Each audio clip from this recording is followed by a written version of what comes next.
And welcome back to Xylem learning. അബീമിസ് ആണ്. അല്ലേ, ഇന്നത്തെ വീഡിയോയിൽ ഇൻട്രസ്റ്റിംഗ് ആയിട്ടുള്ള കുറച്ച് കാര്യങ്ങളാണ് മിസ് പറഞ്ഞു തരാൻ പോകുന്നത്. ഇൻട്രസ്റ്റിംഗ് എന്ന് പറയുമ്പോൾ നമുക്ക് എല്ലാവർക്കും പൂക്കൾ ഇഷ്ടമാണ് അല്ലേ. നമുക്ക് ഒരാളോട് സ്നേഹം ഉണ്ടെന്നുണ്ടെങ്കിൽ നമ്മളതെങ്ങനെയാണ് പ്രകടിപ്പിക്കുക? ഒരു പൂവ് നൽകും. സോ പൂക്കൾ എന്ന് പറയുന്നത് നമ്മളെ എപ്പോഴും അട്രാക്റ്റ് ചെയ്യുന്നതും അതുപോലെ തന്നെ നമുക്ക് എപ്പോഴും ഒരു കണ്ണിൽ ഭയങ്കര പ്ലീസിങ് ആയിട്ടുള്ള ഒരു കാഴ്ചയാണ് പൂക്കൾ.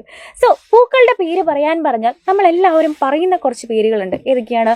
റോസ്, ജാസ്മിൻ, ഡാലിയ എന്നൊക്കെ പറഞ്ഞിട്ട് നമ്മൾ കുറേ പേരുകൾ പറയാറുണ്ട്. സൺഫ്ലവർ എന്നൊക്കെ പറഞ്ഞിട്ട് പറയാറുണ്ട് അല്ലേ. എന്നാൽ ഈ പൂക്കളല്ലാണ്ട് നമ്മളെ വ്യത്യസ്തരാക്കുന്ന, അല്ലാന്നുണ്ടെങ്കിൽ നമുക്ക് സാധാരണ നമ്മൾ കേട്ട് വരാത്ത ചില പൂക്കളുണ്ട്. അവരുടെ ചില വ്യത്യസ്ത തരം കാര്യങ്ങളുണ്ട്. അതാണ് നമ്മൾ എന്ത് ചെയ്യുന്നത്, ഈ വീഡിയോയിൽ ഡിസ്കസ് ചെയ്യാൻ പോകുന്നത്. അത് പറയുമ്പോൾ അതിൽ ഫസ്റ്റ് വൺ ഏറ്റവും ആദ്യം എടുത്ത് പറയേണ്ടതാണ് നമ്മുടെ ബാംബൂ ട്രീ. ബാംബൂ ട്രീയുടെ ഫ്ലവേഴ്സ് അധികം ആരും കണ്ടിട്ടുണ്ടാവില്ല അല്ലേ. അത് കണ്ടിട്ടുള്ളവർ തന്നെ വളരെ റെയറാണ്. കാരണം എന്താണെന്നറിയോ? ലൈഫ് സ്പാനിൽ ഒരിക്കൽ മാത്രമേ ഈ ബാംബൂ ട്രീ എന്ത് ചെയ്യുള്ളൂ? ഫ്ലവർ ചെയ്യുള്ളൂ. ഇത് ഫ്ലവർ ചെയ്തതിന് ശേഷം കംപ്ലീറ്റ്ലി ഈ ഒരു പ്ലാന്റ് എന്ത് ചെയ്യും? അത് ഡിസ്ട്രോയ് ചെയ്യപ്പെടും.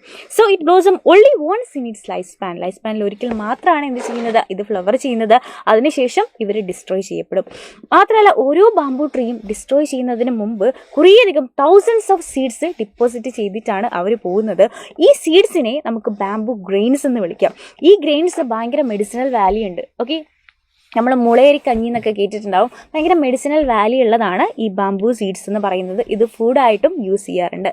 സോ ഇപ്പം നമ്മൾ മനസ്സിലാക്കേണ്ട കാര്യം ഒന്നേ ഉള്ളൂ, നമ്മുടെ ബാംബൂ ട്രീ ഫ്ലവർ ചെയ്ത് കഴിഞ്ഞാൽ പിന്നീട് അത് നശിക്കും. ലൈഫ് സ്പാനിൽ ഒരിക്കൽ മാത്രം പൂടുന്നതാണ് ബാംബൂ ട്രീ എന്ന് പറയുന്നത്.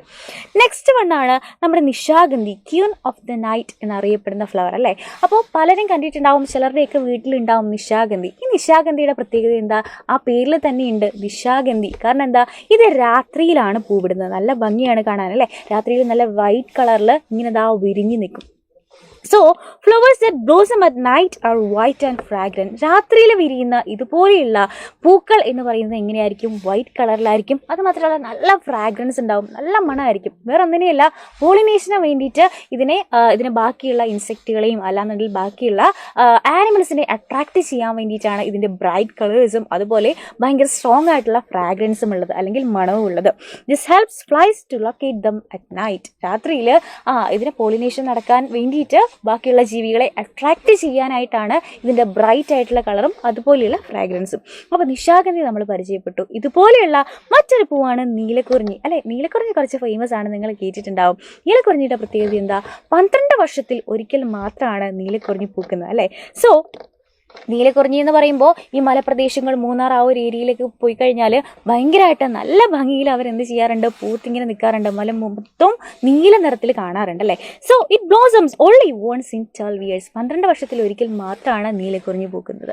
അതുപോലെ തന്നെ ലോകത്തിലെ ഏറ്റവും വലിയ ഫ്ലവർ എന്ന് പറഞ്ഞിട്ട് നമുക്കറിയുന്നതാണ് റഫ്ലേഷ്യ എന്ന് പറയുന്നത് അല്ലേ. So rafflesia is the biggest flower in the world. ഇതിൻ്റെ വെയിറ്റ് എന്ന് പറയുന്നത് ഏകദേശം 10 കിലോ ആണ്.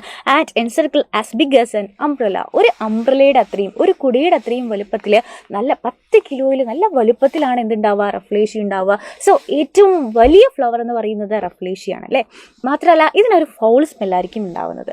പിന്നെ നമുക്കറിയാം, നല്ല ഭംഗിയുള്ള, നമ്മൾ കണ്ടിട്ടുള്ള ഒരു ഫ്ലവറാണ് ലോട്ടസ് എന്ന് പറയുന്നത്, താമര എന്ന് പറയുന്നത്. ഈ താമരയുടെ പ്രത്യേകത എന്താ? ലോട്ടസ് ഫ്ലവർ രാത്രി സമയത്താണ് ഓപ്പൺ ചെയ്യുന്നത്. Okay, so it opens at night. രാത്രി സമയത്താണ് ഇവരെന്താവുന്നത്? ഓപ്പൺ ആവുന്നത്. അല്ലാന്നുണ്ടെങ്കിൽ ആ പൂ വിടരുന്ന സമയം രാത്രിയാണ്. പകൽ ഇത് വിടുന്നത് നമുക്ക് കാണാൻ പറ്റില്ല. ഓക്കെ, അപ്പോൾ ഇതുപോലെയുള്ള ഇൻട്രസ്റ്റിംഗ് ആയിട്ടുള്ള വീഡിയോസ് ആയിട്ട് നമുക്ക് ഇനിയും കാണാം. അതുവരെ bye bye and take care.